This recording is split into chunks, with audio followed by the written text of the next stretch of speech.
Alright, magandang araw po sa ating lahat mga ka-agri, and welcome back po no sa ating munting channel. And ngayong araw na ito, atin pong tingnan yung ating bagong gawa na breeding pen, no? And tingnan natin kung ano ba yung mga materials natin na ginagamit at ilang division po ba yung ating nagawa, no?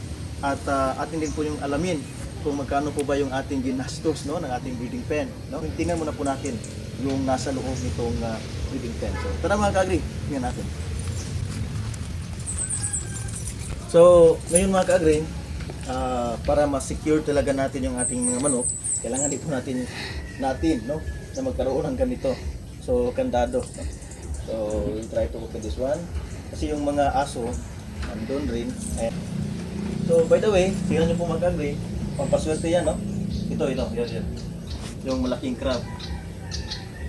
That's part of the design of this breeding pen.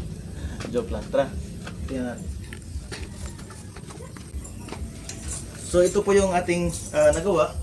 So steel matting po yung ating materials, no, na ginagamit dito, and with the PVC number 4 na PVC mga ka-agri. And kung makita natin dito, tinanan mga ka-agri, para yung magkasya yung ulo ng manok dito at para hindi po sila magkaagawan.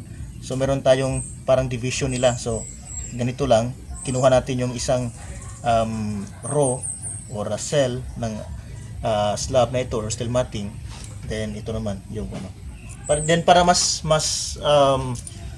matibay, so dalawa itong ni-retain natin, and then alternate dito natin kinuha. So yan po, no. So naka-ready na ito mga ka-agri, and pagpasok natin dito, go. So, ito yung ating bagong gawa na DIY na nesting, paitlogan ng ating mga manok. Dito sila mangingitlog.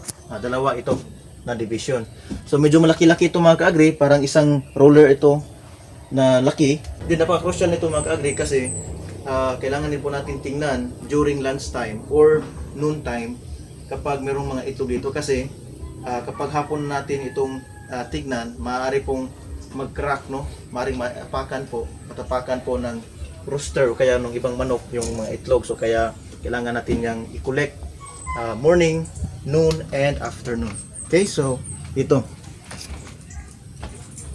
So yan po, no, isang kwarto.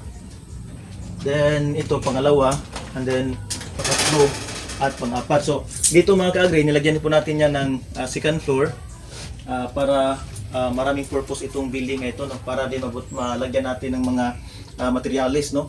So, ang ginamit natin dito mga ka-agri, ito po ay 1/2 marine plywood para matibay, no?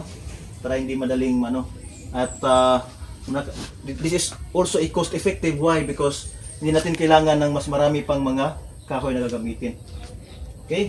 So, ito mga ka-agri, medyo na ito, nakulangan tayo ng slab or steel matting, kaya yung mga kustanera or mga tira-tirang kahoy na pinapaano natin, ito na lang po yung ating ginagamit. Okay, so ito po din dito sa taas. Ayan po yung ating storage. Pero labang. Okay, so yan po, no. So ganito din, para mas komportable yung ating pen, kailangan yung ating door is papasok yung kanyang pag-open. Yun. So ito naman po yung quality din na DIY nesting cage. Okay, so dito, so ang kulang na lang dito mga ka-agri, kulangan na lang tayo dito ng purchase, or yung sa Cebuano language ay batuganan. Dito natin ilalagay. I-separate natin dito kasi baka yung kanilang mga manure. So dito na lang natin ilagay yung kanilang mga purchase. No? So dyan, para hindi sagabal, kasi dito yung kanilang kainan. No? So hindi ito mainit dahil itong parte na ito ay meron naman siyang enough ventilation. Then sinadya talaga natin dito ilagay yung mga yero kasi during ulan mas makaano siya. So ito naman, dito po natin ilagay yung ating mga sisiyo in the near future, no? So tatlong breeding pen, and then this is a growing area. So dito natin ilagay kasi mas malaki yung space dito kumpara dito sa taas. So, mas malaki ang space, mas marami yung mga manok. So, ang kulang na lang talaga dito is yung mga purchase. O yung mga... Inuman. And of course, yung inuman, of course. Thank you. Okay, so, sara na natin ito ulit. Si Sam, paano siya dyan? Palaging umakyat. Okay. So, dyan lang po makali, no?